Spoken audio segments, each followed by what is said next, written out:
And when we escape, what will you do? Will you return to Italy? No, not at once. First, I have another intention. And may I know what it is? I see no harm. To become perhaps the richest man in all the world. And how do you propose to accomplish this extraordinary feat? By finding a great treasure. You think, do you not, that my long confinement has affected my sanity? Well, I have heard it can happen. I believed once myself that I was going mad. But you did not. Neither have I. Well, it fell this way. I was for many years the secretary and intimate friend of the Cardinal Spada. Now, he was not rich, although the wealth of his family already passed into a proverb. Oh, as rich as a Spada. Yes. He was the last prince of that name.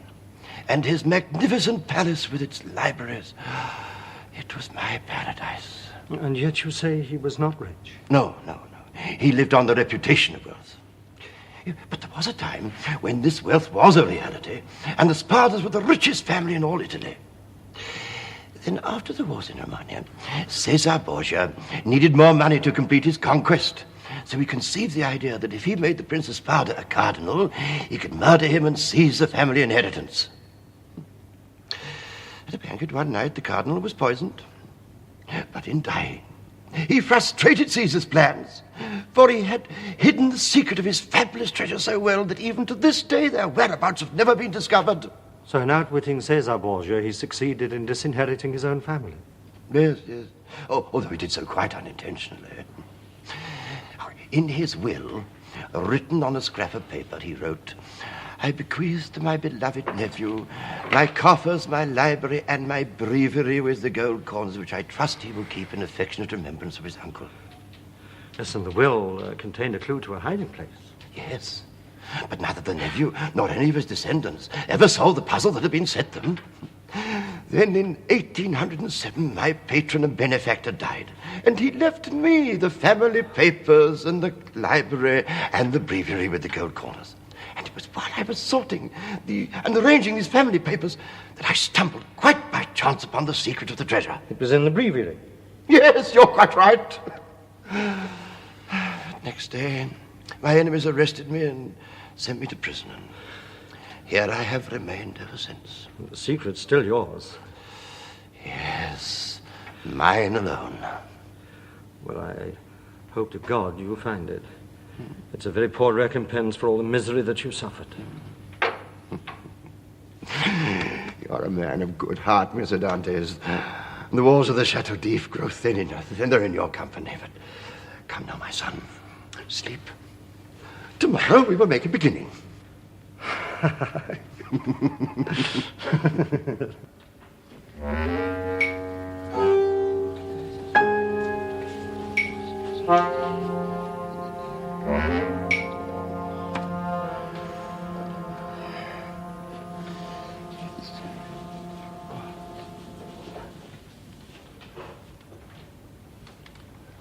Mr. Dantes. Mr. Dantes. It's all right. We still have 35 minutes before the jailer comes. How on earth do you know that? My clock? Clock? The lines on the moving finger of light. Sundial. Yes, that is the principle. Abbe, you must be a very privileged prisoner. Pen, ink, paper. No, those are not privileges. Rather, let us say, the fruits of my own ingenuity. You know those giant whiting they serve us on fast days? Only too well. Oh, it's a rather tasteless fish, I agree. But I discovered in them an unexpected virtue. You know, the cartilage from the head makes the finest nib in all the world, far superior to your quill. See how smoothly it writes. But the ink? Oh, little soot mixed with some of the wine we have on Sundays. And I've been working since dawn, and I made 2 sets of calculations. And have you ever seen through the window of your cell? Only by jumping up and grasping the bars. What lies outside? A sunken courtyard. Oh, this is a sad blow to our hopes. But in what way? Well, it means we shall have to burrow at an angle to get well beneath the floor of the courtyard. Ah, yes, that had never occurred to me. But we'll do it. And the lower we dig, the nearer we shall be to the sea when we have to jump into it. A good point, my friend. But we must expect many difficulties before that day comes. 10 years' time, you can tell me we failed. We shall know much sooner than that. 4 years, perhaps 3. The prospect no longer dismays you. No. I have a favor to ask you. Well, then ask it. If it is in my power to do so, I will grant it. You're a man of great learning. I am a man of learning, yes, well. What have you studied? Philosophy, natural sciences, political science, the history of art. I'm a fair mathematician, and I can speak French, German, English as well as I can speak my native tongue. As a priest, I know Latin. As a classical scholar, I know Greek. What favor would you ask? Well, I'm not sure that I've got the courage to ask you now. You can lose nothing in the attempt, my son. But I don't know quite how to explain it. It's a sensation that I've certainly never had before. It's as though the mind could wake starving, like the body. Well, so it can, my son, so it can. And like the belly, it should be fed. Are you asking me to feed it? Yes. Make me more than I am. Let me be your pupil. Give me instruction. That's the favor I'm asking you. I will teach you all I know. Edmond.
What is the answer? Danglars and Fernand. You're quite certain in your own mind that they are the villains? Absolutely certain. They're the only 2 men I knew who stood to gain by such an act of treachery. You're the only man I know who would have taken 11 years to reach such an obvious conclusion. And you'd already guessed their names. Not guessed, Edmond. From the evidence you told me, now the conclusion was possible. Why couldn't I see this for myself? Ah, yes. You're beginning to use your mind objectively. Now, is there any other matter I can assist you in, besides discovering the villainy of your friends? Why was I never brought to trial? Ah, now that is altogether another matter. Who first examined you? Was it the Procureur du Roi, the magistrate, or the deputy? The deputy. Was he young or old? 27, 28. Old enough to be ambitious? Oh. How did he treat you? With more of mildness than severity. Did his attitude change at all during the course of the examination? Yes. Yes, he became very disturbed about the letter. He was quite overcome at the thought of the danger that I was in. You were in? Well, for whom else should he have any apprehension? You're quite certain that it was you he was sorry for? He burnt the only evidence against me. You mean the letter of accusation? No. And the letter that I was going to take to Paris.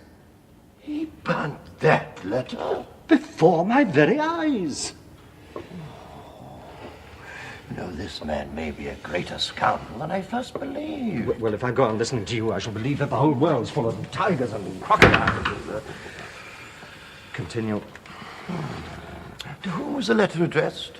Monsieur Noirtier, 13 Rue Coqueron, Paris. Yes, the famous Girondin during the Revolution. Yes, I knew him well. And what was the deputy called? De Villefort. De Villefort. De Villefort! What a poor-minded simpleton you are. What's the matter with you? Noirtier is de Villefort's father.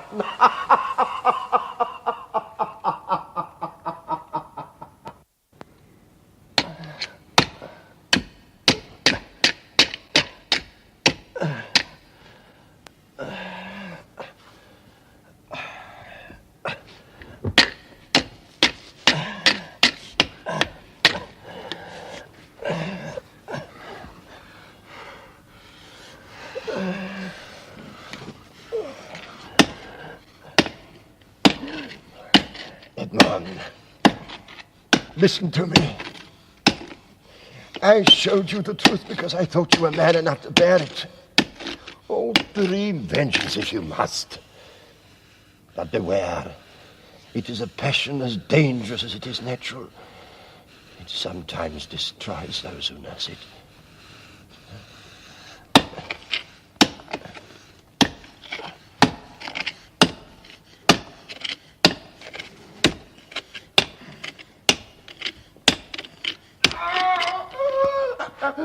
Edmond!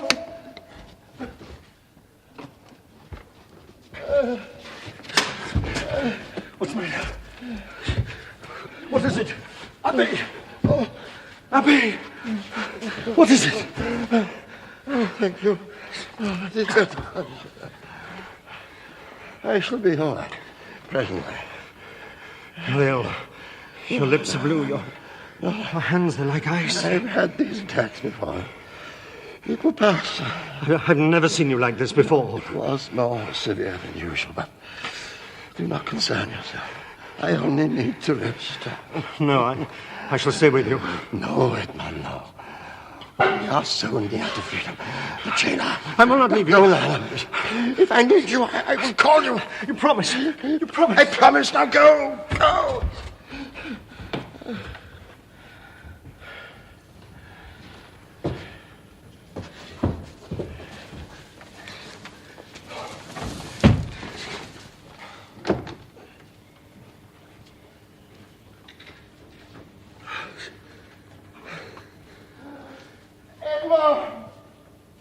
Edmond!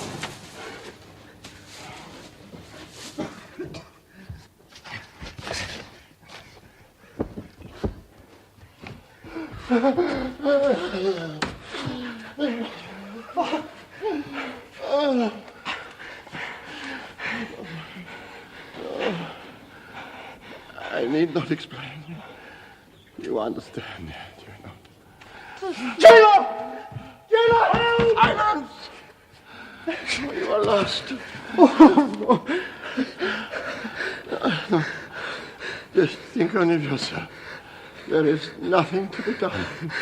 You shall not die. This is God's will. Death is to be my escape.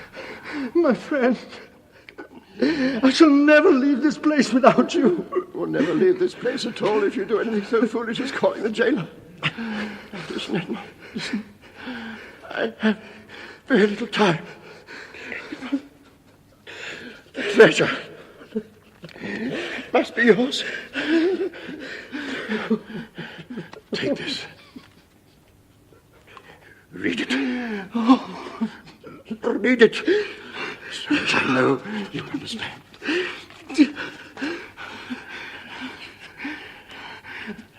25th day of April, 1498, being invited to dine by Cesar Borgia, I declare to my nephew Guido Spada, my sole heir, that I have buried in the cave he knows on the island Monte Cristo all I possess of ingots, gold, money, The system of value of 2 million Roman crowns.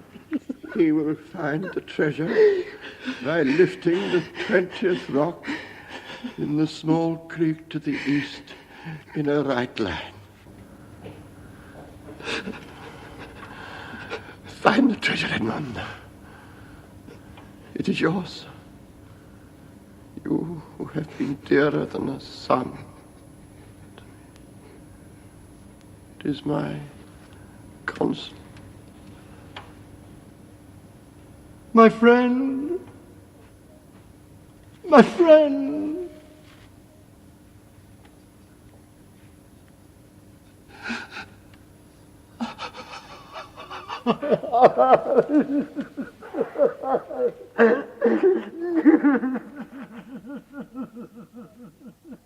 I don't see him on his way. I'll give you a hand up with it. Right.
All right, Jules.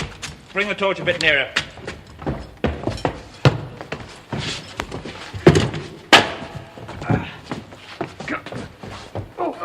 Wait, an old fella. Yeah, well, we haven't got far to go. Poor madman's gone, eh? Good journey to him. How long are you going to be then? Oh, about 5 minutes. Well, don't make it any longer. No, all right. Go on, I'm then. going to move on. Go on. Let's go. Come on, comrades. Back on.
You must have heard that. It was the wind.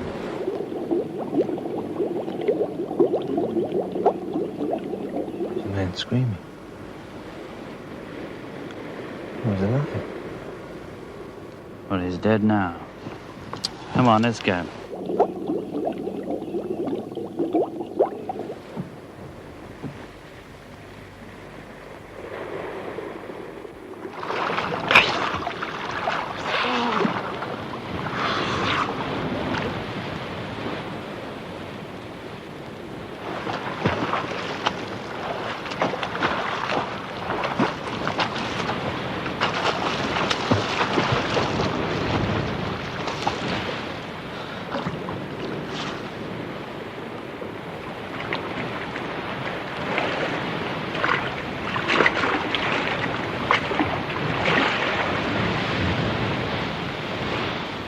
on board La Jeune Amélie.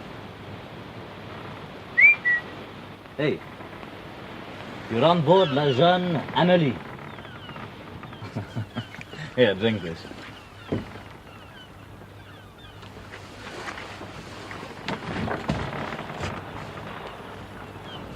Here, you better wear those. They're mine. You can give them back to me when we make port. We're bound for Leghorn. How was I found? We were sailing close to the Isle of Tibulan. I was on lookout. I saw a body on the shore. So I owe you my life? Me? No. No, you better thank the captain for that. Hey, you know, we almost left you there. Thought I was dead. No. I could feel your heart beating. But, you know, we thought you were a brigand. Still think so? Not really. But what were you doing there? I was shipwrecked off Cape Morgion. And you swam all the way to Tibulan.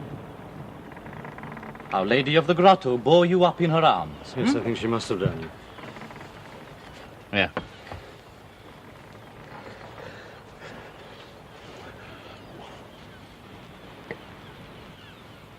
Thanks. You're Frenchman. Oh, from Malta. What's your name? Philippe. I'm Jacopo from Corsica. Honest. Jacopo! When you're finished eating, I'll take you up to the captain.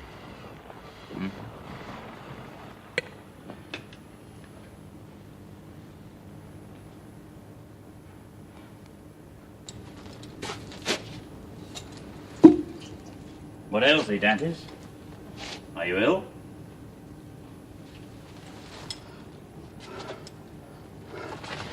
Are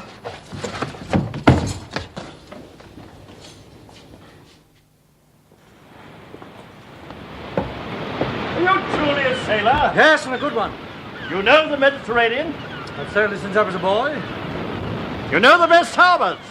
There are a few that I couldn't enter or leave with my eyes shut. If that's true, Captain, he should stay with us. We'll see about that. Jacopo says you're bound for Leghorn. So we are. Well, why didn't you sail closer to the wind? If your captain listened to you, it's no wonder you lost your ship. Look yonder. We'd run straight onto the island of Rion. I must contradict you, Captain. We'd passed the half cable's length from the shore. Roberto, give him the helm. We'll soon discover what you know, Senor Felipe.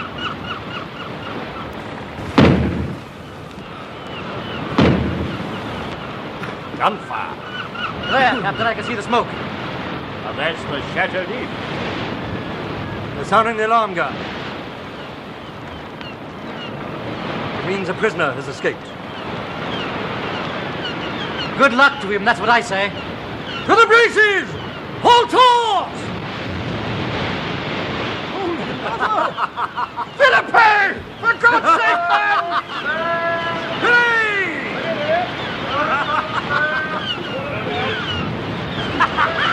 Half cable, Captain! He's done it! You've done it, Felipe! Bravo, Monte, sailor! Roberto! You can take her now. Can you use me? I think we shall agree very well.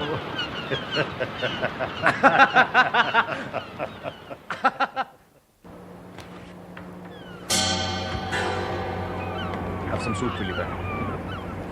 What's the date, Jacopo? 28th of February. What year? Huh? I asked you what year it was. You don't know what year it is? No, I think the events of last night have affected my memory. It's 1829. Hey, Felipe. You're off course. Are we, Jacopo? Well, yes, you know what that is. Yes, Jacopo. The Isle of Monte Cristo.